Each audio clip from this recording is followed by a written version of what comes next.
because Evan Bourne, like I said, not used to technical matches, is a high flyer by nature, which is a lot of leg work. Oh, you see that spear by Evan O'Shea. Right onto Evan Bourne. Evan Bourne, dazed and confused, on the ground, and Kofi did end up using some dirty tag maneuvers to hit a face wash on O'Shea. Oh, impressive Frankenstein from Bourne. Bourne, what's he going for here? Look at this. Turn around Frankenstein into a pin. Only one count. Can you imagine if Evan Bourne were to get the advantage on Evan O'Shea, beat him in his debut here in Wrestling Heaven? I mean, it's happened before. On Brock Lesnar's debut on SmackDown, Triple H was able to beat him, which was a huge upset. Now you see that roll up, another one, but Kofi distracting the referee. Kofi is working the dirtier style that I figured they were above. You know, as a tag team, you gotta watch out for your partner. It only makes sense. O'Shea, another leg DDT, working over to the leg even more. It's smart. Evan Bourne hasn't been able to mount any serious offense, especially with kicks and knees as he's used to, because his legs are neutralized. You see, Evan is holding the leg. Kofi turns O'Shea around, and now another roll-up pin, and now reverse rope break.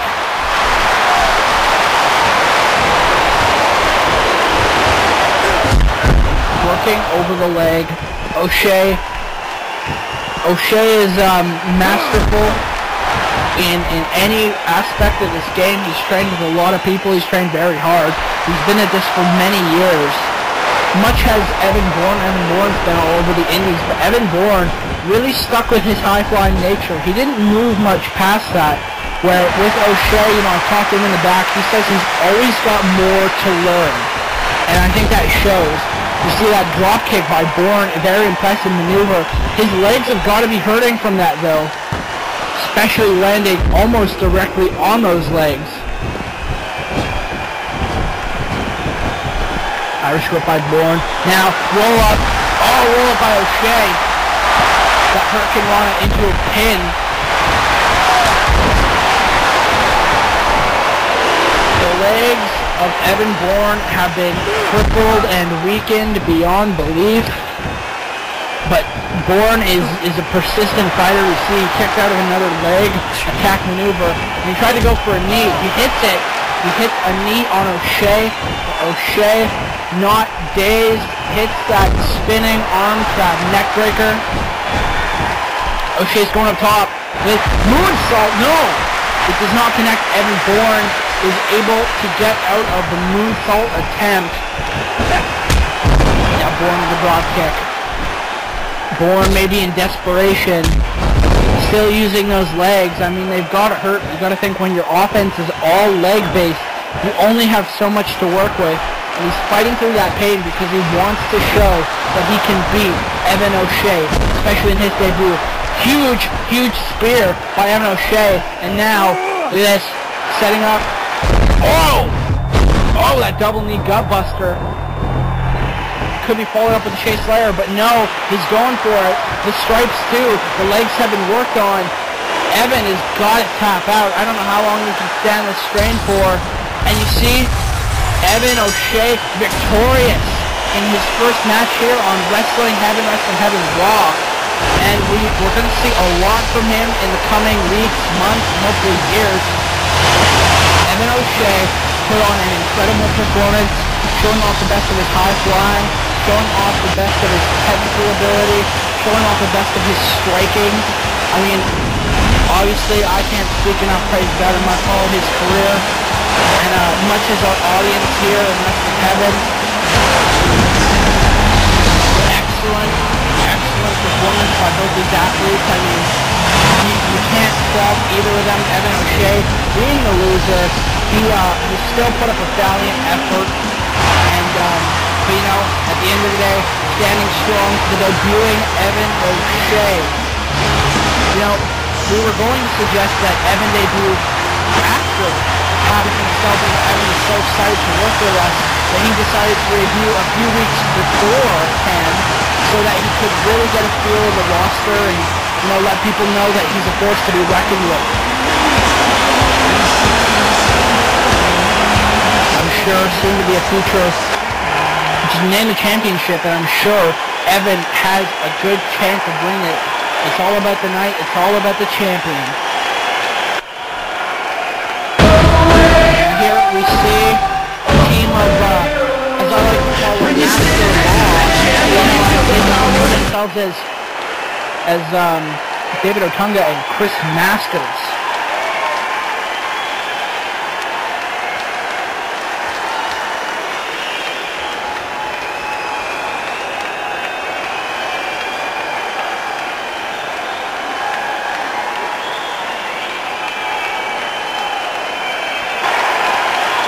That's right, we've got another Masterlock challenge coming up, and this is huge because the Masterlock has never been broken. You see, they came to the ring, they made their way out quickly. Kofi Kingston, keep in mind, didn't accept the Masterlock challenge. You know, now that it was proposed onto him, I think he thought he had a chance of breaking it. But now what it breaks down to is Kofi Kingston, no, he can't withstand it. He can't withstand the pain of the Masterlock. Kofi Kingston is unconscious. Chris Masters shows how dominant he is and how that submission move is. Evan O'Shea is another one of those guys that better be watching, because when you got a submissionist like Shea, a submissionist like Chris Masters, it's dynamite things are going to happen in that ring. Masters, he's fainting like this really perturbed him, like it bugged him, like it hurt him, like he's tired. I mean, we both know that Kofi Kingston wasn't able to put up much of a fight once we're in that position. It just doesn't really work out well. Here we see the Ballin Broskis, Zack Ryder, the true Long Island story, as well as MVP, who I like to call Black Godzilla, as he's referred to in Japan. And you know, that's the thing, is these two guys, very, very talented in their own rights. Both men, you know, I've been talking about in these matches how the competitors are likely to hold championships and which ones they would hold. MVP, in my mind, has always been world championship material. Zack Ryder, television, United States Championship, obviously. But that's the thing.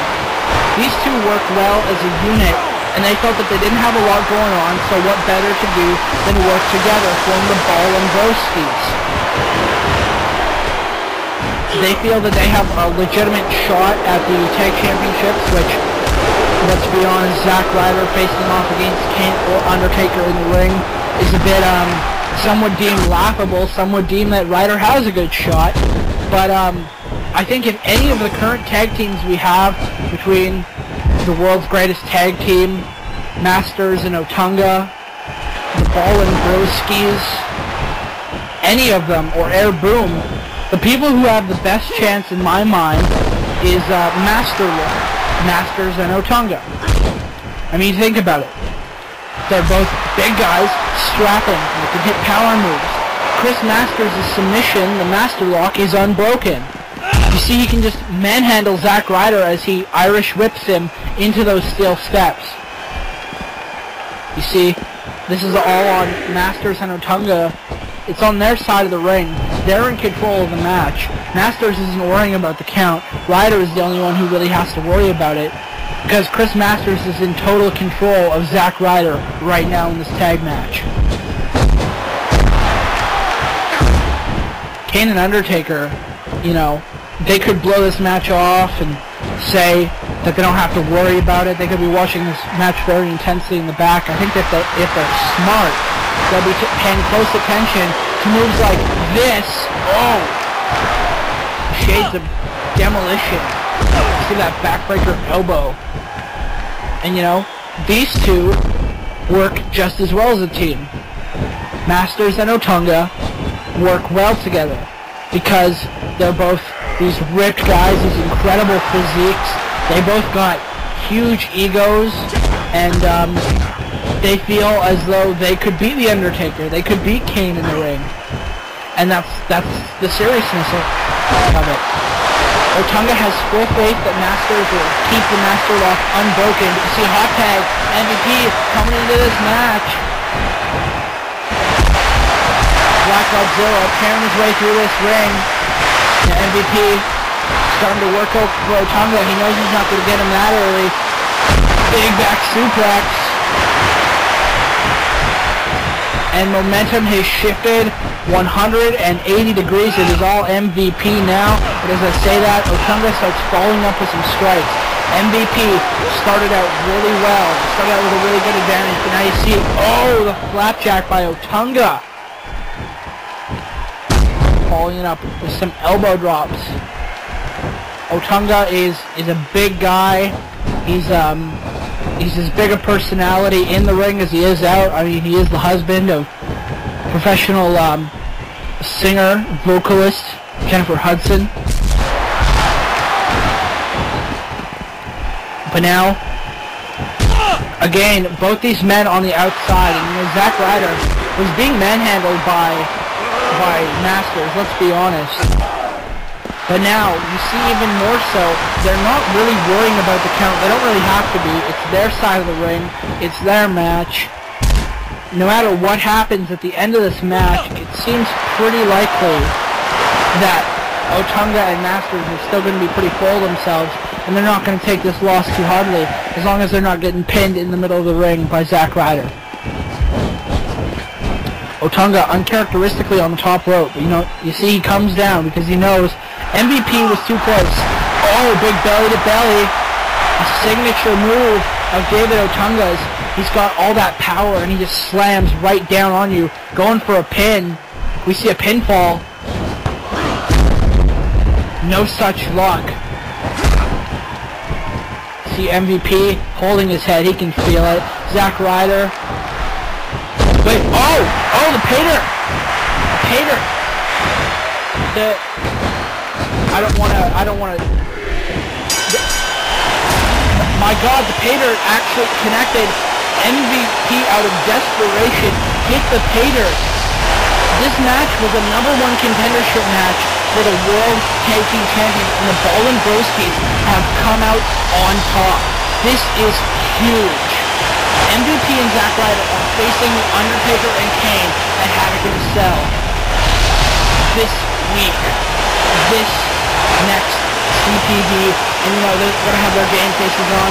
I've been talking the whole time about how it's Kane and Undertaker. Got to be watching this match, Kane and Undertaker. How would they fare against their opponents? Masters and Otunga have got to be fuming that they took this loss. They want another shot at the World Tag Team Champions, and they came up short. But you know, that's the way the cookie crumbles, and Otunga, you see, knocked on his ass by the Pater. Something that kind of bugs me about the Pater, used by Shelton Benjamin, R-Truth, and MVP, and that's really the extent of it. If you think about it, it's just kind of a signature black guy finishing maneuver in major American professional wrestling. Something I've always found funny, but you know, moving on from that, a huge win for them, and I wish them the best. But more important, we've got a lot of stuff coming up. We've got MrPoisonBee teaming with Matt Morgan, going up against the world's greatest tag team, and that is huge. And we see Morgan and MrPoisonBee work as a cohesive unit, especially with Morgan having a United States Championship match, and you know, I want to hit this fact home. Morgan, win or lose the championship, will be going to our third brand that will be debuting soon, ECWH. And you know, if Morgan wins, he said he's bringing the belt to ECWH. ECWH will have a second title in the wings. Even more important, you know, Drew McIntyre has come down. He's I believe, issuing an open challenge. And that is huge, because that means anybody in the back can and probably will face Drew McIntyre in the ring. Drew McIntyre may have bit off more than he can chew, but he feels he's the chosen one. And you know, Drew McIntyre Drew McIntyre, for all the negatives, for all the losses,